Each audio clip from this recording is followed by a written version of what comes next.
The first bodies were found slumped in chairs. No wounds, no struggle, just stillness. A heat so relentless, it killed in silence. Chicago.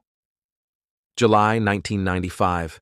A city already weathered by poverty, segregation, and mistrust. But that summer, something more insidious arrived, heat that pressed into lungs like smoke, that baked the insides of brick apartments like ovens. Day after day, it hung in the air, and no one came to help. In one Southside apartment, an 82-year-old man named Walter sat motionless in a recliner. The television was still on. His hands rested on his knees. He'd been dead for 2 days before anyone knocked. No air conditioning, no breeze, just a closed-up room with triple-locked doors, because Walter, like many others, was more afraid of crime than of the weather. He wasn't alone. A woman named Ruth was found in her kitchen, collapsed by the sink. She had stacked 3 fans near her stove and opened the freezer door in a final attempt at relief.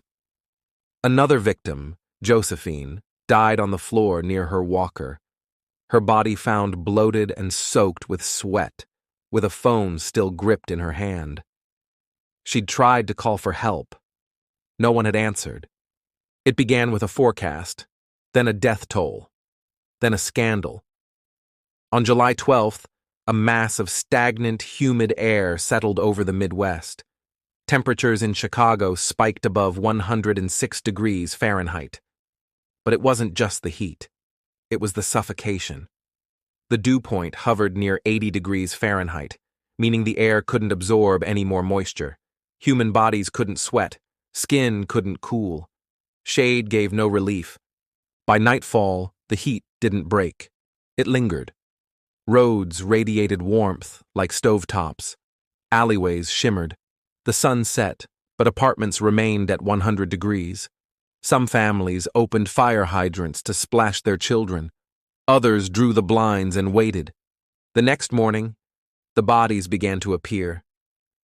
Hospitals flooded with elderly patients suffering from heat stroke. Skin red, dry, hot to the touch, confused speech, organ failure. In many cases, patients arrived too late. Ambulance crews raced through the city, lights spinning in the haze, but they couldn't keep up. Dispatchers stopped asking for details. It was always the same. Another collapsed man in a chair, another woman found curled on her bedroom floor. By July 14th, the city morgue was overwhelmed. The building's coolers, designed for 200 bodies, quickly reached capacity. City officials quietly ordered refrigerated trailers, trucks used for meat transport, and parked them behind the morgue. They filled within hours. Inside those trucks were people who had simply overheated in their homes. No car crashes, no explosions, no violence, just heat and neglect. Many of them had no names. Some were found in buildings with no identification. Others were so decomposed from the heat that dental records were the only clue. The smell drifted through apartment hallways. Neighbors gagged and called police. That's how dozens were discovered, not because anyone checked on them, but because their bodies gave off warnings the city couldn't ignore. Entire blocks of elderly residents were affected. In one housing complex on the west side, 6 people died in a single day. Residents said they never saw city workers. No flyers were posted. No officials knocked. They were left alone with the heat and the silence. One victim, a 73-year-old woman named Dolores, had lived in the same apartment for 40 years.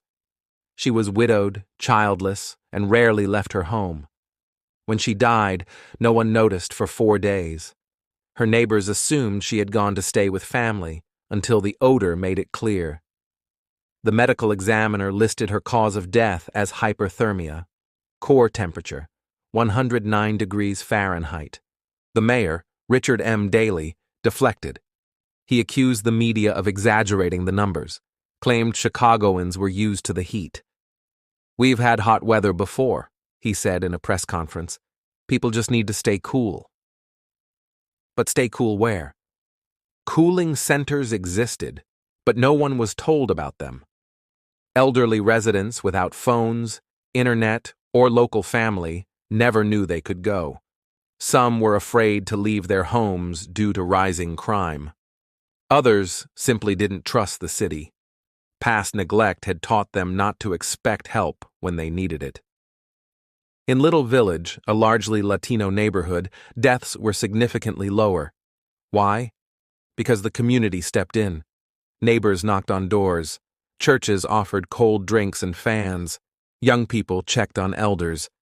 But in more isolated areas, where decades of white flight and redlining had left neighborhoods gutted, the opposite was true. Doors stayed shut. People suffered in solitude. By July 16th, over 500 people were dead. City officials still hadn't declared a full-scale emergency. The trucks behind the morgue kept coming. Inside one, a technician named Marvin stood ankle-deep in body bags. He told a reporter later that he'd never seen anything like it.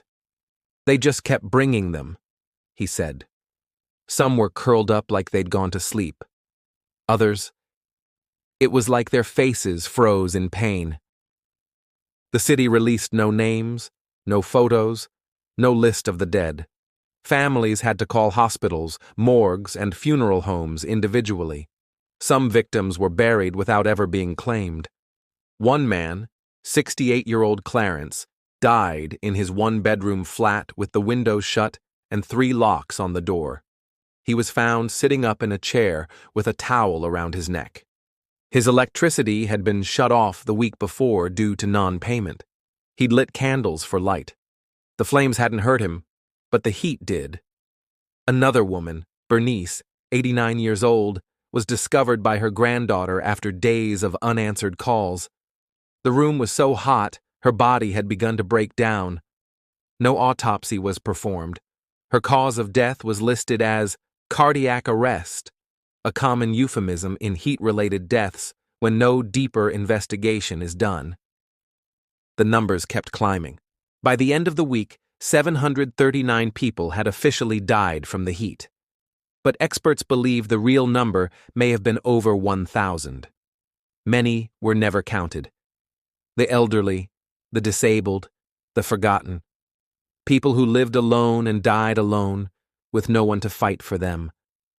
The media finally caught up. Photos of the refrigerated trucks appeared in the papers. Headlines shifted from weather warnings to accountability demands. But it was too late. The Chicago Tribune ran a story about a block where 8 people died in 24 hours. The Chicago Reader printed a piece titled, "The Death Toll Nobody Wanted to Count." Public health officials started to speak out.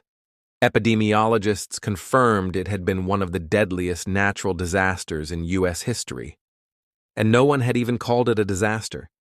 There were no emergency sirens, no National Guard deployments, no coordinated public safety announcements. Because this wasn't an earthquake or a hurricane. It was heat. And the people it killed didn't matter enough to mobilize a response. Sociologist Eric Kleinenberg later described it as a social autopsy. The heat didn't kill indiscriminately. It found the cracks in the system and widened them. If you were elderly, poor, black, living alone, or had no family, you were at risk. If you couldn't afford AC or feared crime, or had been conditioned not to trust authorities, you were at risk. And if the city had failed you before, it failed you again, quietly, permanently. Weeks later, the refrigerated trucks were still parked behind the morgue. When finally emptied, some were sprayed with disinfectant and returned to their vendors, hauling meat again within days. Few people knew. No public record marked where the bodies had been stored. No memorial honored the victims. There were no sirens that week. No heroes. No news conferences about resilience. Just ovens made of brick and steel. Just silent apartments where fans spun uselessly in the heat. Just bodies.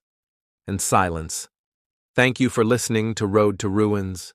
Subscribe for more true stories where systems fail and people pay the price.